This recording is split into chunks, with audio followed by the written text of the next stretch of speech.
In 1933, 34 men came together to make a declaration. They were professors, teachers, scientists, philosophers, men with different professions, perspectives, and life experiences from all across the United States. But that day, they were united in common purpose. They would declare that the time for traditional religion was over. Their declaration made quite an impact. It was reported in the New York Times and the Chicago Tribune, and the ideas in the declaration rippled through the religious discourse of the time. An article in the Literary Digest heralded a new religion for a new day, saying of the signatories, "It is humanism they demand. All the old forms of piety, prayer, and belief must give way." For this declaration was nothing less than the first Humanist Manifesto. But what is a Humanist Manifesto? What do the Humanist Manifestos say, and what role do they play in the belief system and lives of humanists today? That is what this video is about.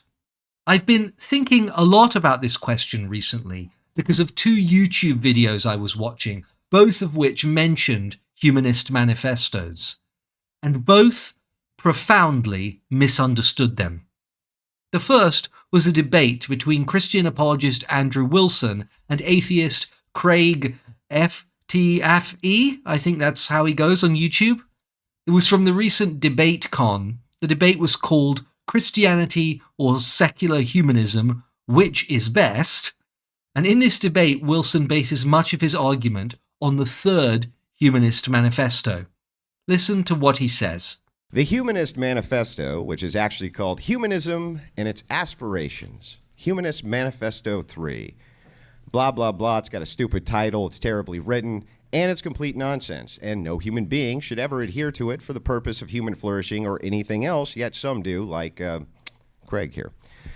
Its greatest issue is simply that it only makes vague, descriptive claims and not one prescription for what it should actually do. Wilson then proposes a manifesto of his own, a competing one with his own ideas. So let's launch into my new and improved Humanist Manifesto.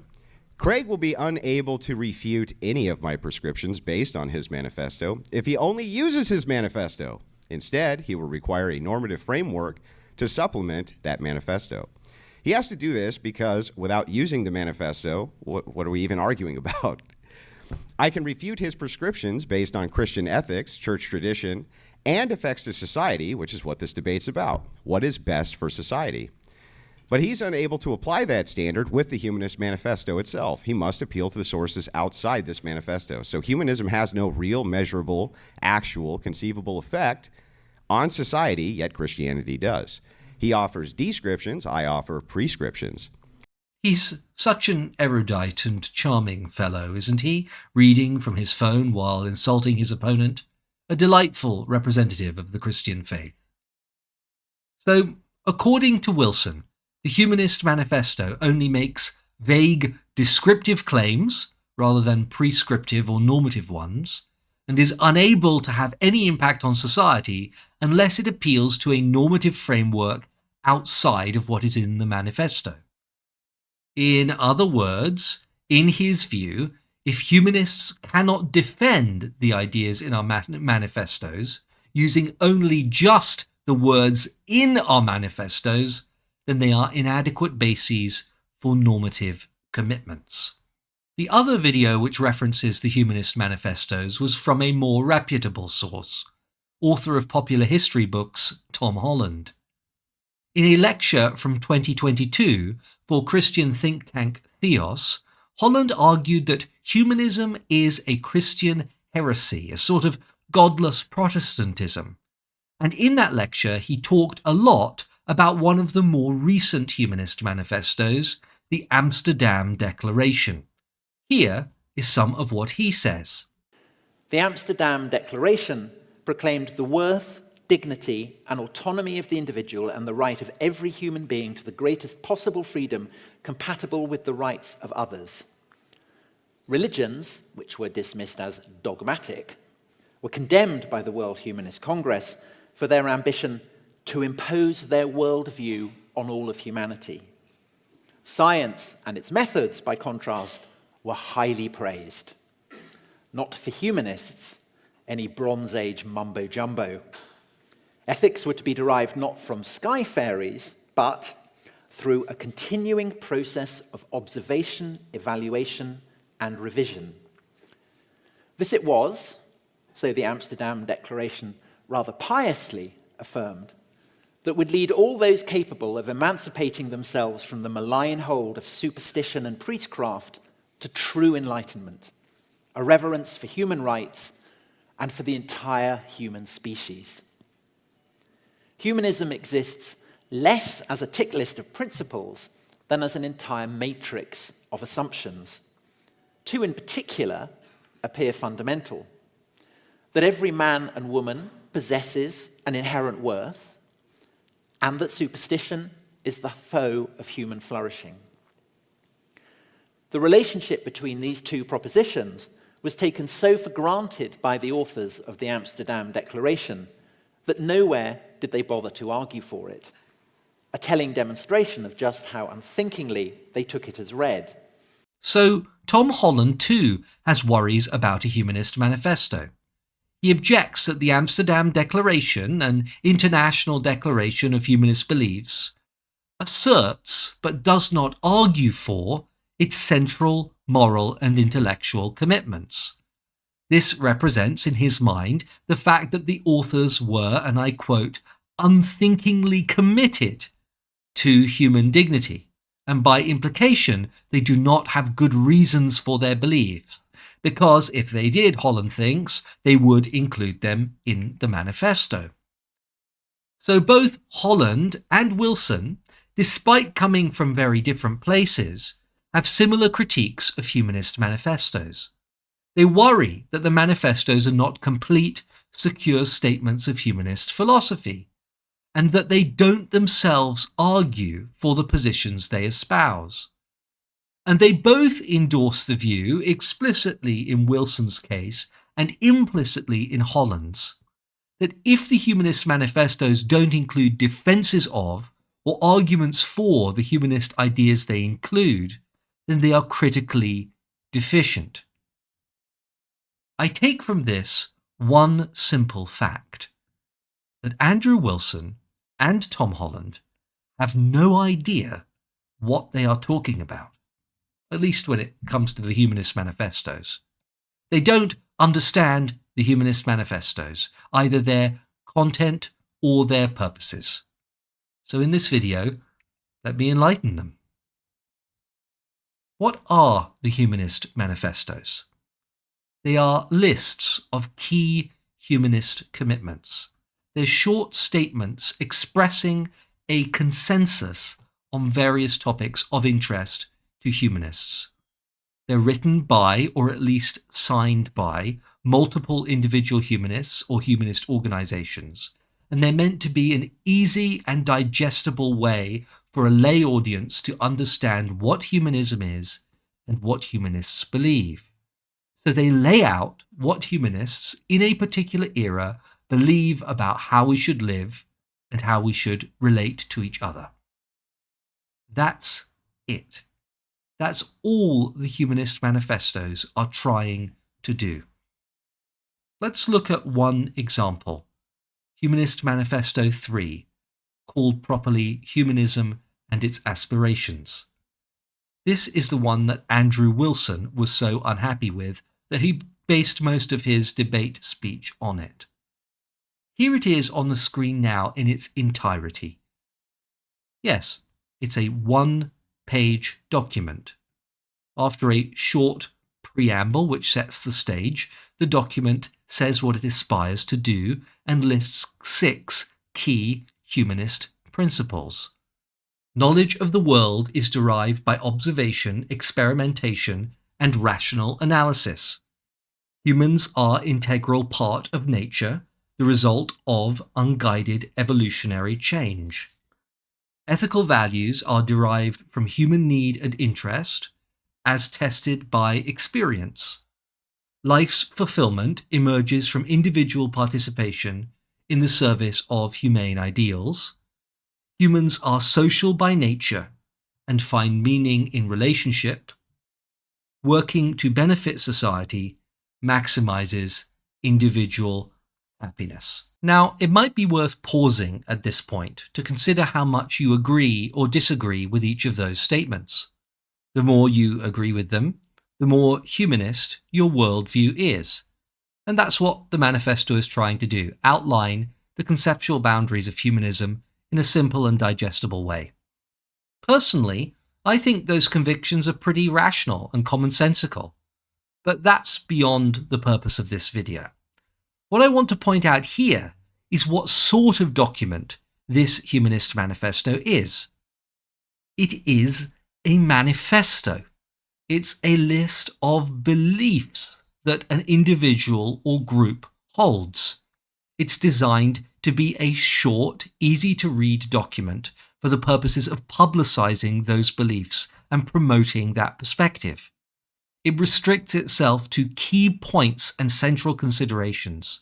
It is not in any way intended to be comprehensive. Now, I've said this is the third Humanist Manifesto. How many are there? And why are there so many? There have been, to my knowledge, 7 consensus statements of humanism from different groups. The first Humanist Manifesto in 1933 that I started this video talking about. The first Amsterdam Declaration that was released during the First World Humanist Congress in 1952. The second Humanist Manifesto in 1973.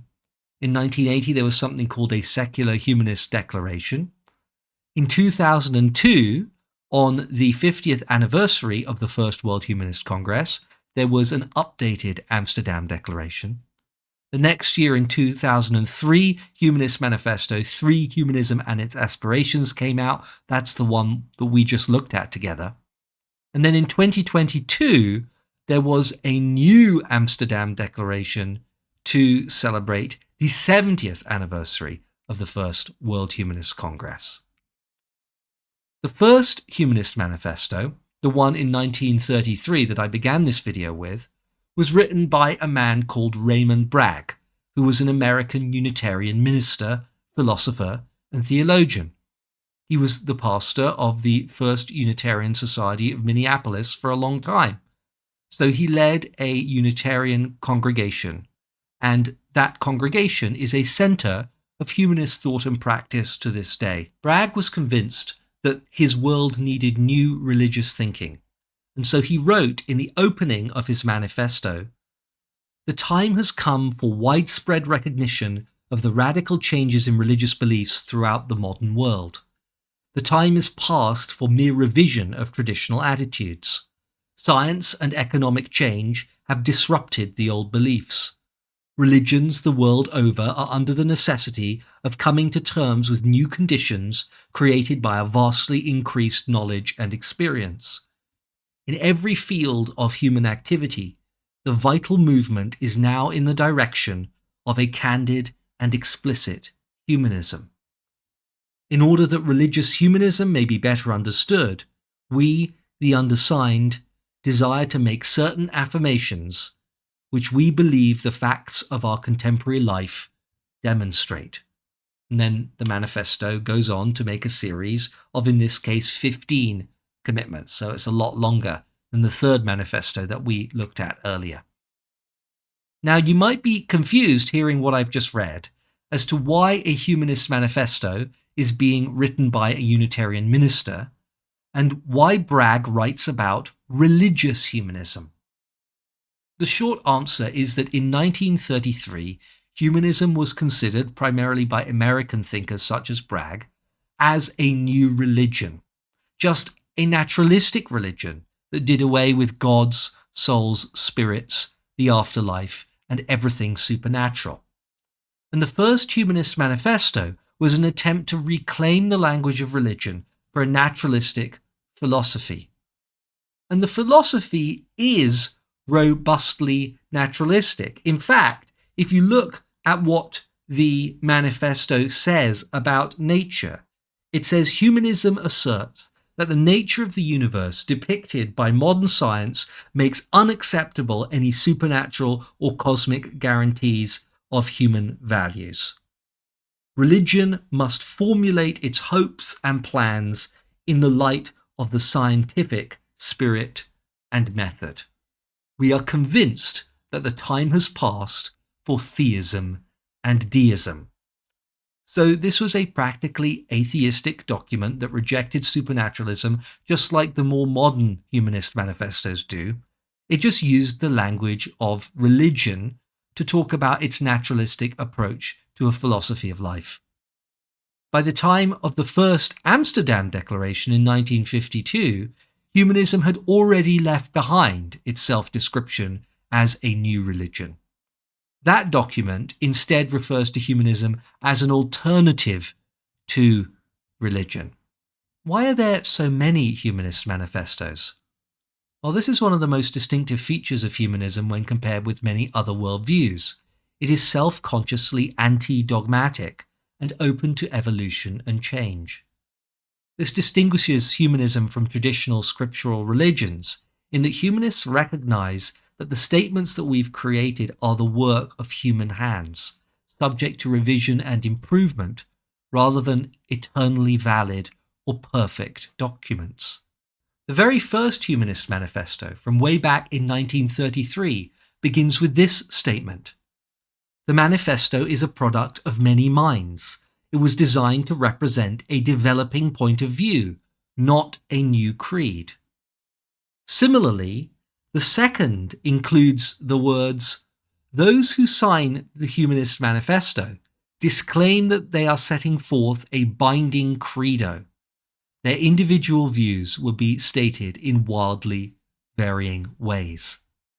And finally, the third manifesto says the life stance of humanism, as articulated through the ages, continues to develop through the efforts of thoughtful people who recognize that values and ideas, however carefully wrought, are subject to change as our knowledge and understandings advance. So one of the most consistent features of all these documents is their assertion that they are not seeking to create an unchangeable, unchallengeable creed. Rather, they're trying to articulate the broad outlines of a tradition that has secure underpinnings but is willing to learn and grow. The 7 humanist statements on that timeline, then, actually represent one of the benefits of humanism as a worldview. Its explicit commitment to self-reflection, to the idea that we should change our concepts as life and social conditions themselves change. There have been 7 consensus statements of humanism in large part because the world of 2022, when the most recent one was written, is very different from the world of 1933, when the first was written. And a different world requires a different ethic. What sort of differences are there between these manifestos? One we've explored already, the increasingly explicit secularism of humanism. Another is a more guarded approach to taking specific political positions. The first Humanist Manifesto declared, "Humanists are firmly convinced that existing acquisitive and profit-motivated society has shown itself to be inadequate, and that a radical change in methods, controls, and motives must be instituted. A socialized and cooperative economic order must be established to the end that the equitable distribution of the means of life be possible." So that is a pretty explicit endorsement of some form of socialism. The second Humanist Manifesto, chastened by the rise of authoritarian communism which occurred between the writing of the first and the second, is more circumspect regarding the best economic arrangements, saying, "Humane societies should evaluate economic systems not by rhetoric or ideology, but by whether or not they increase economic well-being for all individuals and groups, minimize poverty and hardship, increase the sum of human satisfaction, and enhance the quality of life. Hence, the door is open to alternative economic systems. So the first pretty clear commitment to some form of socialism has been changed to a more open-ended approach, which is open to radical economic alternatives but doesn't endorse any. So you might be wondering if these Humanist Manifestos have changed quite significantly over the last 90 years. Is there anything stable which can be identified as distinctively humanist? I think so. Running through all these manifestos are at least three central elements. First, a commitment to the worth of every person, the simple idea that every person matters and should be treated equally in our interpersonal relationships and in our societies. We might call this the humanist commitment to compassion. Second, a reverence for science and intellectual inquiry more broadly. The idea that human beings can make sense of the world ourselves and don't need outside aid to help us do that. We might call this a reverence for reason. And third, the belief that the future is in our hands. Our fate is not set. We can, working together, make a world better than the one we now live in. The only salvation we can hope for is the one we offer ourselves. And that is a humanist's hope. Compassion, reason, and hope, the three threads running through every Humanist Manifesto. So, having looked closely at one Humanist Manifesto and explored a bit where they come from and what they say, the differences between them, what response do I have to the Andrew Wilsons and Tom Hollands of the world? Basically, they get everything about the Humanist Manifestos wrong. Remember that Wilson criticized the Humanist Manifesto for only making vague, descriptive statements rather than prescriptive ones, and said that they can't have any impact on society unless they appeal to a normative framework outside of them. Well, hopefully you can see now how his points are deeply confused. The Humanist Manifestos are filled with prescriptive ideals, including the one Wilson quoted from extensively. That manifesto, the third, begins with the sentence, "Humanism is a progressive philosophy of life that without supernaturalism affirms our ability and responsibility to lead ethical lives of personal fulfillment that aspire to the greater good of humanity." The idea that we have a responsibility to lead ethical lives is a prescription. It's a statement about what we should do, how we should live. The manifesto is a normative document, and prescriptive statements of that sort abound.